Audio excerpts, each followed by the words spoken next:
जरा सोचिए, 30 करोड़ से ज्यादा लोगों का एक देश, जहां दर्जनों भाषाएं बोली जाती हैं और सैकड़ों अलग अलग संस्कृतियां हैं। और इन सब के लिए एक ही रूल बुक, एक ही नियम पुस्तिका लिखनी है। ये सिर्फ एक दस्तावेज की कहानी नहीं है, ये भारत के संविधान की कहानी है। एक ऐसे राष्ट्र की आत्मा का खाका जिसने खुद को कागज पर उकेरा। तो सवाल यही था, 20वीं सदी के बीच में हमारे संस्थापकों के सामने ये एक पहाड़ जैसी चुनौती थी। आखिर उन्होंने ये किया कैसे? एक ऐसा दस्तावेज कैसे बनाया जो इतनी जबरदस्त विविधता को एक धागे में पिरो सके? चलिए आज इसी की पड़ताल करते हैं। इस सफर में हम सबसे पहले देखेंगे कि इस संविधान बना कैसे, फिर इसकी कुछ अनोखी बातों को समझेंगे। हम इसकी आत्मा यानी इसकी प्रस्तावना के वादे को जानेंगे, फिर उन मूल अधिकारों पर बात करेंगे जो हर नागरिक को मिले हैं, और आखिर में देखेंगे कि ये कैसे समय के साथ बदलता रहा है। तो चलिए सबसे पहले थोड़ा समय में पीछे चलते हैं और उस जबरदस्त मेहनत को देखते हैं जो इस महान दस्तावेज को बनाने में लगी थी। ये कोई 1-2 दिन की बात नहीं थी, बिल्कुल भी नहीं। इसकी कहानी 1934 में एक विचार से शुरू हुई, फिर 1946 में संविधान सभा बनी और आखिरकार 1950 में ये लागू हुआ। मतलब 1 दशक से भी ज्यादा की बहस, सोच विचार और कड़ी मेहनत का नतीजा था ये। 2 साल 11 महीने और 18 दिन, मतलब लगभग 3 साल। जरा इस पर गौर कीजिए, इतने लंबे समय तक लगातार बैठकें, बहसें, एक-एक शब्द पर चर्चा। ये आंकड़ा सिर्फ समय नहीं बताता, ये उस लगन और समर्पण को दिखाता है जो एक नए देश की नींव रखने के लिए चाहिए था। और इस बहुत बड़े काम को अंजाम दे रहे थे उस दौर के कुछ सबसे बेहतरीन दिमाग। ड्राफ्टिंग कमेटी के चेयरमैन थे डॉक्टर B.R. अम्बेडकर, जिन्हें हम संविधान का मुख्य वास्तुकार भी कहते हैं। संविधान सभा की अध्यक्षता कर रहे थे डॉक्टर राजेंद्र प्रसाद, और कानूनी सलाह दे रहे थे B.N. राव, जिनका ज्ञान इस पूरी प्रक्रिया के लिए बहुत जरूरी था। तो इतनी मेहनत के बाद जो दस्तावेज तैयार हुआ, वो सच में दुनिया में अपनी तरह का अकेला था। आइए अब देखते हैं कि आखिर भारतीय संविधान में ऐसा क्या खास है जो इसे इतना अनोखा बनाता है। सबसे पहली बात तो ये कि ये दुनिया का सबसे लंबा लिखा हुआ संविधान है। जब बना था तो इसमें 395 आर्टिकल्स थे, और अब तो ये 448 से भी ज्यादा हो गए हैं। पर ये इतना बड़ा क्यों है? क्योंकि भारत की विविधता ही इतनी ज्यादा है, और केंद्र राज्यों के बीच शक्तियों का बंटवारा, हर चीज को साफ साफ लिखना जरूरी था ताकि कोई कंफ्यूजन न रहे। एक और दिलचस्प बात, हमारे संविधान निर्माताओं ने सब कुछ जीरो से शुरू नहीं किया। उन्होंने बड़ी समझदारी से दुनिया के अलग अलग संविधानों को पढ़ा और जहां से जो भी अच्छी बात मिली उसे अपना लिया। जैसे अमेरिका से मौलिक अधिकार लिए, ब्रिटेन से संसदीय प्रणाली, आयरलैंड से राज्य के नीति निदेशक सिद्धांत। ये नकल नहीं थी, बल्कि दुनिया भर के बेहतरीन विचारों को भारत की जरूरतों के हिसाब से ढालना था।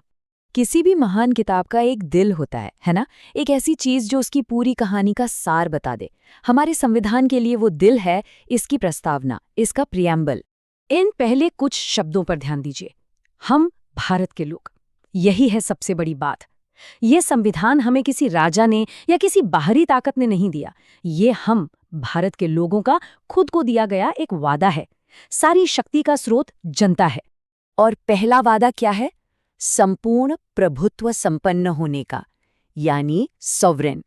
सदियों की गुलामी के बाद ये शब्द एक ऐलान था कि अब भारत अपने फैसले खुद लेगा, बिना किसी बाहरी दबाव के। अब हम अपने मालिक खुद हैं। फिर कई दशकों बाद 1976 में 2 और शब्द जोड़े गए, समाजवादी और पंथ निरपेक्ष, यानी सोशलिस्ट और सेक्युलर। ये उस समय की जरूरत थी, ये दिखाने के लिए कि हमारा देश सामाजिक कल्याण के लिए काम करेगा और धर्म के मामले में सरकार किसी का पक्ष नहीं लेगी, सबके लिए बराबर होगी। और आखिर में लोकतंत्रात्मक गणराज्य। इसका मतलब सीधा सा है, पहला सरकार जनता चुनेगी, और दूसरा देश का सबसे बड़ा पद यानी राष्ट्रपति का पद किसी राजा या रानी का नहीं होगा, बल्कि वो भी चुना हुआ ही होगा। देखिए, एक अच्छा संविधान सिर्फ ये नहीं बताता कि सरकार कैसे चलेगी, बल्कि वो अपने नागरिकों को कुछ ताकतें भी देता है, एक तरह की ढाल। और हमारे संविधान में ये ढाल है मौलिक अधिकार, यानी फंडामेंटल राइट्स। संविधान का जो पार्ट 3 है, उसे भारतीय लोकतंत्र का मैग्ना कार्टा भी कहा जाता है। ये वो अधिकार हैं जिन्हें सरकार भी आसानी से नहीं छीन सकती, जैसे कानून के सामने सब बराबर हैं, बोलने की आज़ादी है और सबसे ज़रूरी जीने का और सम्मान से जीने का अधिकार है।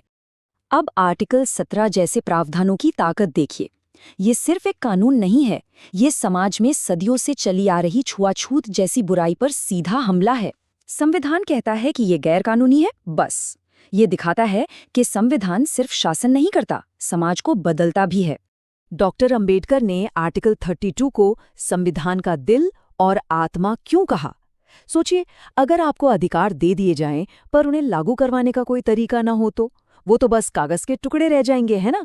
बस यही तरीका है आर्टिकल 32।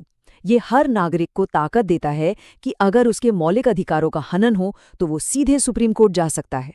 इसीलिए ये इतना इतना जरूरी है।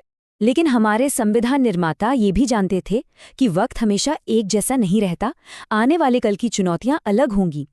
इसीलिए उन्होंने संविधान को पत्थर की लकीर नहीं बनाया, बल्कि एक जिंदा दस्तावेज बनाया जो सांस लेता है और जरूरत पड़ने पर खुद को बदल सकता है। इसका एक बहुत अच्छा उदाहरण है वोटिंग की उम्र। पहले ये 21 साल थी, लेकिन 1989 में 61वें संशोधन के जरिए इसे घटाकर 18 साल कर दिया गया। एक फैसले ने देश की पूरी युवा पीढ़ी को लोकतंत्र में सीधी भागीदारी दे दी। कुछ बदलाव तो इतने बड़े थे कि उन्होंने संविधान का रूप ही बदल दिया, जैसे 1976 का 42वां संशोधन।